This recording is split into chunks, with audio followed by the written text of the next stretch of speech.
जयपुर जिला न्यायालय में आत्मसमर्पण कले निलंबित थाना अधिकारी राजेश बलियार सिंह। जयपुर जिला न्यायालय में आत्मसमर्पण कले अस्तरंग थानार निलंबित थाना अधिकारी राजेश बलियार सिंह। जयपुर टाउन थाना रे केस नंबर 206/25 रे मामला रुजु होइथिबा बेले चोरा गंजेई कारोबार रे सामिल थिबा अभियुक्तों सह लिंक घटना रे जेरा बेले भुवनेश्वर थाना रे पुलिस को चकमा देई खसी जाइथिले राजेश बलियार सिंह।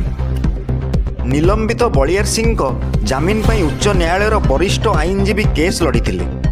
उच्च न्यायालय निर्देश अनुसार प्रथमे जयपुर जिला न्यायालय में आत्मसमर्पण करिबा परे ही जामिन मंजूर करा जिबा पई आदेश देइथिले। जयपुर जिला न्यायालय में वर्तमान 3टी शर्त सह जामिन मंजूर करथिले एवं तदारक अधिकारी को सहयोग करिबा और प्रत्येक तारीख रे न्यायालय रे उपस्थित रहिबा कोनोसी अपराधी सह जोगाजोग रखिबे नाही बोली जामिन मंजूर करथिले। जयपुर जिला कोर्ट 3टी शर्त सह जामिन प्रदान करिसेंती। जयपुर रे राजेश एसआई भावे कार्यरत थिले एवं टाउन थाना रे तांको नाँ रे एक मामला मध्य रहिछि। जयपुर पी रमेश पात्र आईनजीवी जयपुर। सर अस्तरंगर निलंबित आईसी जो आज आस्ते कोन पेटा आस्ते कोन जयपुर टाउन थाना रे पीएस केस नंबर 206/25 गोटे एनडीपीएस केस टे विरोध होता।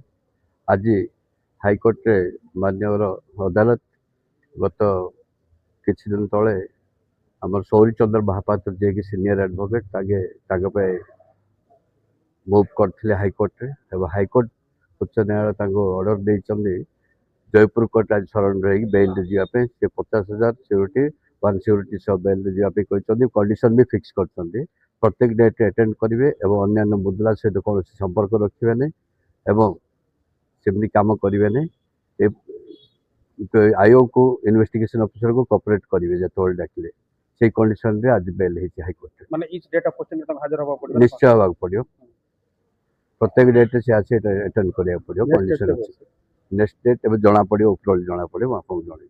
अच्छा अभियोग माने कोन अभियोग तला जा कोआ होची जे से गोटे चोरा गंजे कारोबार रे लिप्त थिले तांकर भूमिपुर ऑफिसर क्वार्टर से गाड़ी में मिलिथिला जे अभियोग बिना अभियोग तो केस हुए नहीं जहाँ किंतु हाईकोर्ट जहाँ ठीक विचार कर निश्चय कौन केस रे कौन लेखुना थो न तो बेल मिल ना सी भावुची से निर्दोष होते प्रॉपर इन्वेस्टिगेशन करन पुलिस एवं विरोध में कौन डॉक्यूमेंटरी किसी एविडेंस दे नथिबे सेथिबे ताको हाईकोर्ट रे इंट्रोगेशन जतला पढ़ा होतला भुवनेश्वर रे पुलिस चकमा देइछे पड़िथिले परिसर दिवा बाहर से कथा हम नॉलेज रे नाही से कथा मु कहबाटा भी ठीक हो नै से को परिस्थिति रे जाइथिले कोन जाइथिले किंतु आज जहाँ मत हाईकोर्ट मोर बंधुवान आनी मत बेल देइथिले ताको मो जयपुर लोकल कोर्ट आमे एथि डिस्ट्रिक्ट जज माननीय अदालत रे आमे बेल दे कोरापुट जिला प्रतिनिधि कृष्ण खरांग रिपोर्ट G9 ओडिया।